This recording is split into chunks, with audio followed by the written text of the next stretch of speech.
It was always my dream to own a bike and travel. I began exploring with what I had, and now that I finally have my own bike, it's time to upgrade my safety accessories for long rides and new adventures. So, let's get started, guys.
Hey guys, welcome back to the channel. And இன்னைக்கு நம்ம வந்து என்ன video அப்படின்னு பார்த்தீங்கன்னா வந்து நம்ம பைக்கை வாங்கி ஸோ எல்லா ஆக்சசரிஸ் எல்லாமே ஃபிட் பண்ணோம். ஸோ அதுக்காக தான் இந்த வீடியோவை வந்து மேக் பண்ணிட்டு இருந்தேன். அண்ட் சினிமேட்டிக் ஷார்ட்ஸ்லாம் பார்த்துருப்பீங்க, உங்களுக்கு பிடிச்சிருக்கோன்னு நினைக்கிறேன்.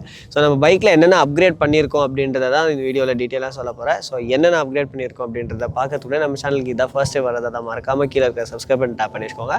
அது பக்கத்தில் இருக்கிற பெல் ஐக்கனையும் ப்ரெஸ் பண்ணி வச்சுக்கோங்க. ஏன்னா நம்ம சேனலில் வர எல்லா வீடியோஸும் உங்களுக்கு உடனே நோட்டிஃபிகேஷன்ஸ் வந்துகிட்டே இருக்கும். ஸோ அதனால் வாங்க இன்னைக்கு ஒரு வீடியோக்குள்ள போகலாம். ஸோ ஃபர்ஸ்ட் வந்து பார்த்திங்கன்னா வந்து நம்ம பைக்கை வந்து ப்ரொடெக்ட் பண்ணுறதுக்காக நம்ம வந்து கிராஷ் கார்ட்ஸ் போட்டிருக்கோம். ஸோ எந்த பிராண்டுன்னு பார்த்தீங்கன்னா வந்து மோட்டோடாக் தான் கிராஷ் கார்ட்ஸ் வந்து இன்ஸ்டால் பண்ணியிருக்கோம் நம்ம பைக்கில். இது எதுக்கு யூஸ் பண்ணுறோம் அப்படின்னா, நிறைய பேர் வந்து சொன்னாங்க இந்த மாதிரி சார்ஜஸ் வந்து பெண்ட் ஆயிரும் அப்படின்னு சொல்லிட்டு. பட் தென் ஒரு சேஃப்டிக்கு இருக்கட்டும், ஏன்னா ஸ்டாக்கில் வர்ற கிராஷ் கார்ட்ஸ் வந்து ரொம்ப ரொம்ப சின்னதாக இருந்தது. ஸோ அது எனக்கு வந்து கொஞ்சம் சேஃப்டி இல்லாத மாதிரி தோணுதுனால நான் வந்து இந்த கிராஷ் கார்ட்ஸ் வந்து இன்ஸ்டால் பண்ண வேண்டியதாக போச்சு. நெக்ஸ்ட் வந்து பார்த்திங்கன்னா நம்ம லக்கேஜ் சிஸ்டம் வந்து யூஸ் பண்ணுறது ரொம்ப ரொம்ப கஷ்டம். ஏன்னா இன்னொரு பில்லியன் வந்து உட்காந்துட்டாங்க அப்படின்னு சொன்னால் என்னால் வந்து லக்கேஜை டைப் பண்ண முடியாது. அப்படியே பில்லியன் இல்லை அப்படின்னு சொன்னாலும் என்னால் வந்து இதில் நிறைய ப்ரொவிஷன் இல்லை. ஏன்னா வந்து எக்ஸாஸ்ட் வந்து பார்த்தீங்கன்னா கரெக்டாக மேலேயே கொடுத்துருக்கிறதால நான் என்னோட பங்கி கார்டையும் எடுத்துகிட்டு போயிட்டு ஃபுட் ரெஸ்ட் அங்கே என்னால் மவுண்ட் பண்ண முடியாமல் இருந்தது. ஸோ 2-3 ரைடு போனேன், ரொம்ப கஷ்டமாக இருந்தது வந்து என்னோட லக்கேஜை டைப் பண்ணுறதுக்கு. ஸோ அதுக்காண்டி இப்போ வந்து பார்த்தீங்கன்னா மோட்டோடார்க்கோட பேக் கேரியரும் வந்து போட்டிருக்கோம். ஸோ இதோட குவாலிட்டி வந்து பார்த்தீங்கன்னா ஸ்டாக்கில் இருக்கிற கேரியரோட நல்லா இருக்குது.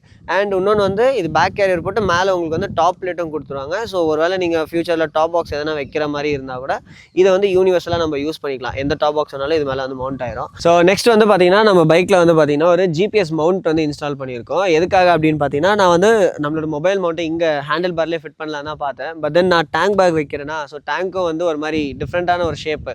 ஸோ அதனால் நான் டேங்க் பேக் வச்சுட்டேன் அப்படின்னு சொன்னால் முன்னாடி என்னால் எதுவுமே வந்து ஆக்சஸ் பண்ண முடியாது. ஸோ அந்த டைமில் வந்து நான் மொபைல் ஹோல்டரை இங்கே ஃபிட் பண்ணிட்டேன் அப்படின்னு சொன்னால் டேங்க் பேக்கை வந்து நான் சாக்ரிஃபைஸ் பண்ணுற மாதிரி இருக்கும். ஸோ அதனால் வந்து நான் டேங்க் பேக்கை சாக்ரிஃபைஸ் பண்ண வேண்டாம் அப்படின்னு சொல்லிட்டு ஒரு ஜிபிஎஸ் மவுண்ட் வந்து இன்ஸ்டால் பண்ணிட்டோம். அண்ட் ஜிபிஎஸ் மவுண்ட் இன்ஸ்டால் பண்ணி அதுக்கு மேலே வந்து பார்த்திங்கன்னா ஒரு போபோ மொபைல் ஹோல்டர் வந்து ஃபிக்ஸ் பண்ணியிருக்கேன். Water proof mobile holder with charger இருக்கிறது அது. ஸோ அது வந்து வயர்லெஸ் சப்போர்ட்டும் இருக்குது. ப்ளஸ் நம்ம வந்து C2C கேபிள் வச்சு நம்ம வந்து மொபைலில் சார்ஜும் பண்ணிக்கலாம். ஸோ எதுக்காக இது போட்டிருக்கோம் அப்படின்னு பார்த்தீங்கன்னா வந்து எல்பிசி மோட்டோ அப்புறமா வந்து நிறைய டிஸ்பிளேஸ் இருக்குது கார்ப்ளே. பட் தென் நான் மட்டும் யூஸ் பண்ண போகிறது கிடையாது. சிட்டி உள்ள டேடியும் யூஸ் பண்ணுவார், நானும் யூஸ் பண்ணுவேன். ஸோ அதனால் வந்து எங்கே ஏதாச்சும் பிரச்சனை ஆயிடுச்சுன்னா என்ன பண்ணுறது அப்படின்னு சொல்லிட்டு அது ஆல்மோஸ்ட் வந்து காஸ்ட் வந்து பார்த்திங்கன்னா 13-14,000 கிட்டத்தட்ட ஆகுது. ஸோ அதனால் அது வேண்டாம் அப்படின்னு சொல்லிட்டு வெறும் ஒரு மொபைல் ஹோல்டர் வச்சுருக்கேன். அண்ட் என்னோட மொபைல் இதில் வந்து மவுண்ட் பண்ணிவிட்டு நான் மேப்ஸ் யூஸ் பண்ணிக்கலாம் அப்படின்றதுக்காண்டி மட்டும்தான் மொபைல் ஹோல்டரோட சேர்த்து இன்ஸ்டால் பண்ணியிருக்கிறது. ஸோ அவ்வளோதான் நம்மளோட பைக்கோடைய இப்போ வந்து பண்ணியிருக்கிற ஒரு அப்கிரேட் வந்து அவ்வளோதான். அண்ட் வந்து பார்த்திங்கன்னா பிபிஎஃப் பண்ணியிருக்கோம். அதை வந்து நீங்கள் அந்த ஷார்ட்ஸில் பார்த்துருப்பீங்க. ஸோ பைக்குக்கு வந்து ஃபுல்லாக பிபிஎஃப்பும் பண்ணியாச்சு. அண்ட் ஒரு சில ஸ்டிக்கர்ஸும் பண்ணியிருக்கேன். ஸோ அது எல்லாமே வந்து சின்ன சின்ன வீடியோஸ். ஸோ அது வந்து நான் தனித்தனியாக பெருசாக பண்ண வேண்டல. ஸோ அதெல்லாம் முடிச்சுட்டு நம்ம வந்து பார்த்திங்கன்னா பைக்கை வந்து இப்போ ஓரளவுக்கு டூரிங்க்கு நான் ரெடி பண்ணியிருக்கேன். அண்ட் இன்னும் வந்து கொஞ்சம் அப்கிரேட்ஸ் இருக்குது. அது ஒரு அப்கிரேட் பண்ணுறப்போ நான் அப்பப்போ இந்த வீடியோ போடுறேன். ஸோ இந்த வீடியோ உங்களுக்கு பிடிச்சிருக்கோன்னு நம்புகிறேன். அண்ட் சினிமாட்டிக் ஷாட்ஸ் எல்லாமே எப்படி இருந்துச்சு அப்படின்றது வந்து மறக்காமல் கீழே இருக்கிற கமெண்ட் செக்ஷனில் வந்து சொல்லுங்கள். நீங்கள் சொல்கிறத வந்து நான் வந்து நீங்கள் கொடுக்குற ஒரு காம்ப்ளிமெண்ட் தான் வந்து எனக்கு அடுத்தடுத்த வீடியோஸ் பண்ணுறதுக்கு என்கரேஜ்மெண்ட்டாக இருக்கும். ஸோ அதனால் வந்து மறக்காமல் கீழே இருக்கிற கமெண்ட் செக்ஷனில் வந்து எப்படி இருந்துச்சு வீடியோ அப்படின்றத வந்து சொல்லுங்கள். ஸோ இந்த வீடியோ நான் இதோட முடிச்சுக்கிறேன். And meet you all with another new video, another new vlog. Until then, it's bye bye from Anbu Selvan, Gears on Wheels. Take care. போகலாம் நாட்டி பண்ண ப்ரோ வந்துருங்க, நீங்கள் வந்துருங்க. இப்போ ஒரே ஒரு ஸ்டார்ட் பண்ணு. ஓகே உனக்கு அது போ அன்பு.